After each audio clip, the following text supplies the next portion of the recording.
With the input of thousands of delegates at the recent biennial convention now tallied, the Republican Party of Texas has announced its legislative priorities heading into the legislative session next year. Now, during the convention, the Legislative Priorities Committee narrowed down the priorities presented to 15. Delegates then voted to determine the final 8, and these 8 legislative priorities are meant to serve as directives for lawmakers on what party members would like to see accomplished during the 140-day legislative session beginning in January. Today, we now have those 8 priorities, and we are joined by Republican Party of Texas Chairman Abraham George to discuss those. Abraham, thank you so much for joining. Thanks for having me. Good to be here. Now, these legislative priorities, before we get into them, why are these so important? We've heard a lot of people talk about these. These were the center of a lot of political campaigns during the primary elections. Why are they important? Well, this is when you have the entire state parties, all the delegates, about 9,000 people come together and choose this, right? This is so important that it actually works very well too, that we know that other states like Florida and North Carolina is actually copying our model to talk to their legislators. Without this, our platform is great. The problem with the platform is it's big, so legislators use that as an excuse to get away from doing anything. But with 8 priorities, this is razor sharp, and they're given extremely narrowed directives from the party and saying, okay, you got to go get this done. So I know some of them don't like it because we hear that all the time, but this is the grassroots request and directive to the legislators. So this is wonderful for us. Yeah. So I want to get right into them, starting with number 1, the one that actually received the most votes. Not really a surprise given what's been happening over the last couple of years in the news, but number 1, border enforcement.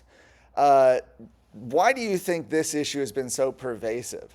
Well, unfortunately, this was a repeat legislative priority because we talked about it 2 years ago as well. And I got to say, Governor Abbott has done everything he can with the limited resources that was provided by the Texas House. I know Senate was wonderful in this issue, and they passed good bills, and the House just went and watered it down every time. So this has gotten to a point that I know it's not a state issue, but at the same time, we live here. We don't have a choice but to secure our border. And one of the things that I was very interested in this one is ending all subsidies and public services and including in-state institution and public schools for illegal aliens, except for medical emergency medical care. So this is a huge thing. I mean, this is a strong statement to our legislators to get this done. So I'm expecting. Absolutely. Yeah, I'm expecting this to happen. So. Absolutely, and ending those magnets being a part of that. There are specifics, by the way, I'll say, on each of these points, and you can read those at Texas Scorecard, or you can see them on the Republican Party of Texas websites to see the specifics on all of these planks. The second one, second priority, again, not a surprise that this would be towards the top, secure Texas elections. What are your thoughts on this? Well, another repeat legislative priority. Can you believe that? So it shouldn't be that big of a task for the legislator. There are very simple things they're asking for. The party is asking. One is you have to have a voter ID, a picture ID to come cast a ballot. It is simple things, but again, it goes back to what 2 chambers have done. The House removed the felony, they put it back, and it is a mess. But I'll tell you this. Having the same priority over and over again should tell them something. And good thing is this time around we have a lot of conservatives that's going to be in the Texas House. So I'm hoping they're going to fight for some of these priorities tooth and nail to make sure it actually happens. So yeah. Yeah, and unfortunately, it's a little bit of a theme with some of these because we've got several. In fact, the next priority, stop sexualizing Texas kids. This right is another one that was a legislative priority last time. There was some work done on this issue, but unfortunately, some of that legislation has been blocked in the courts, and advocates for protecting kids say there's a lot more work to do. They just sort of scratch the surface on this. Yeah, so it's one of the priorities that actually moved forward somewhat, right? I mean, we got something. but the party is not happy with it. We got a lot more work to be done on this, and the court system, yeah. But again, it goes back into actually cleaning up that bill to a point that the courts cannot come after us because it is our right to have not sexualizing our children. It's a simple thing to ask. Yeah. Yeah. It's like it's amazing to me that that's a radical thought to some that we would want to Yeah. protect kids in Texas. But I digress. Number four, right in the middle there, and this is a big topic of discussion, is no Democrat chairs. Again, this was a legislative priority last time. Speaker Dade Phelan did not even allow a vote on the issue, but now you actually have a majority of Republican lawmakers saying that they want to see no Democrat chairs in this next session. Right, and we have two people running against Dade Phelan, and they both have committed that they will not have Democrat chairs. Now the Republican caucus is majority of them, 46 of them have signed on to this letter, and I've been told that there's going to be a few more signing on in the next few weeks. So this is a great start for us.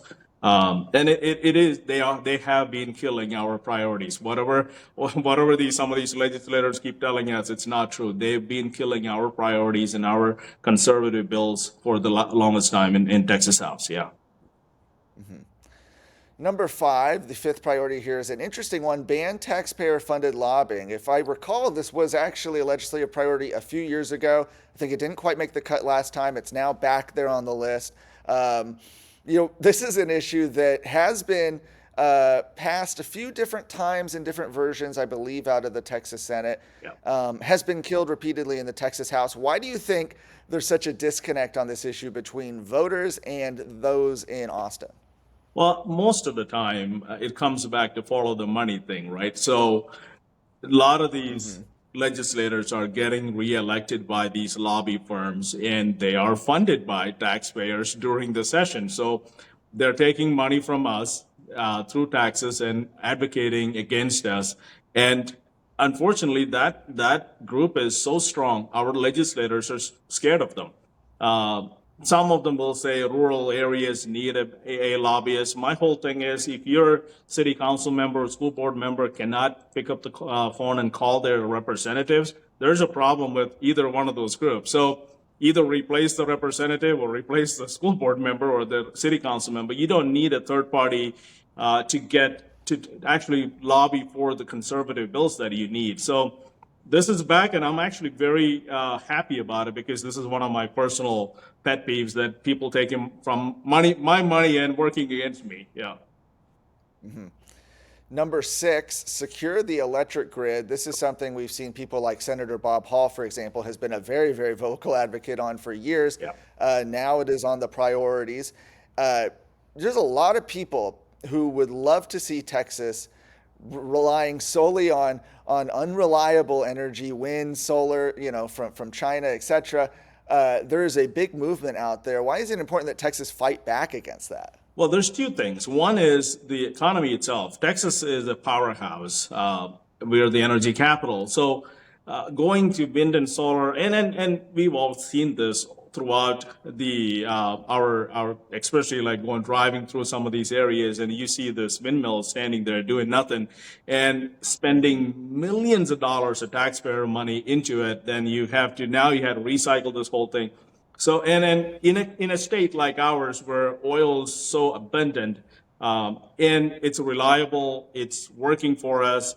So I think, and on top of that, I think this is also the grid issue where Senator Bob Hall talks about it, the EMP issues and the GMD issues and all of those stuff. So after going through the a couple of years ago, the whole disaster of people even dying, I think it is time the Texas legislature actually put some money behind securing our grid itself and building more energy efficient power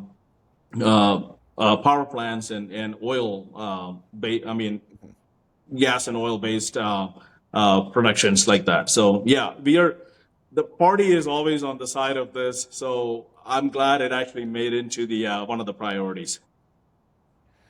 Yes, and another new priority this time, number seven, Texas is not for sale. This is referring to to a ban on foreign entities like China, North Korea, Iran, Russia but we're really talking about in practicality, China mainly, Yeah. buying up Texas land, buying up thousands, hundreds of thousands of acres of Texas land. A ban on that passed the Senate last session. It was killed in the Texas House. Do you feel better about its chances heading into 2025? This is one of the bills that actually killed by Dade Failing himself. So they point of ordered the whole thing and they put it on the committees. That they worked so hard to kill this, and then you will actually wonder why. This is one of the things that you're like, okay, whose side are you on? Are you on the side of Texans and Americans, or are you on the side of China and Russia and North Korea? And then they will give you a little bit. I know we had some of our reps actually meet with some of the communities. There's a lot of misinformation about this specific priority, but at the end of the meeting, they were all okay. We're not the government of China. We're not CCP, so we don't really care about this bill. So the problem is Dade Phelan and his group used it against us and didn't pass this. So I'm actually expecting this to pass this time around because the Texans are outraged by this issue that China and Russia is buying our land, especially farmland in Texas. Yeah. Last priority here, number 8, end federal overreach. And this is sort of a multifaceted priority. This is talking about, for example, some of the things we've seen as far as roads and transportation that we've seen the federal government putting in these road diets and things like that. But it's also talking about federal vaccine mandates as well. Yes. So it actually goes back to, I think, in my opinion, it goes back to the constitutional issue where what gives the federal government the authority to come after us on anything, right? So they have a very specific set items that they can tackle in our constitution, and anything outside of that, it left to the states. And this is going back to that, stay out of our lives as much as you can, stay out of our roads, and just keep your government limited, which is one of the founding principles of Republican Party. But they don't seem to do that, especially Biden administration wants, part of everything in our life, starting from vaccines to everything else. So this is going to be an interesting one. I'm trying to figure out how our legislators will handle this. Yeah. So now we have the final 8. Those were the 8 legislative priorities. Last thing I want to ask is, as we look towards November and we look towards January, what do you expect the party's going to be doing to help ensure that these legislative priorities have the best chance of success that they can have? Well, there's 2 things. One, we are already working on, which we're asking Republican representatives to elect a speaker who's going to work on our priorities, who is going to be on the same side as the Texas Senate and the Governor Abbott and the state party. And the other is we're going to hold them accountable. So January comes, we will make sure the party is holding every single Republican accountable, and we will give them enough support that they need from the grassroots side to actually pass these priorities. And I make that promise very clear that we will be on your side 100% all day to make sure these priorities get passed. But if you're on the other side working with the Democrats, that's not the case. So we're hoping that we will be able to work with all of them, with the Senate, with the House, and the Abbott governor's office. But again, we'll see how that all plays out. Who's going to be the speaker? That's going to be the main concern this time. Yeah. Republican Party of Texas Chairman Abraham George, thank you so much for joining us. Thank you for having me.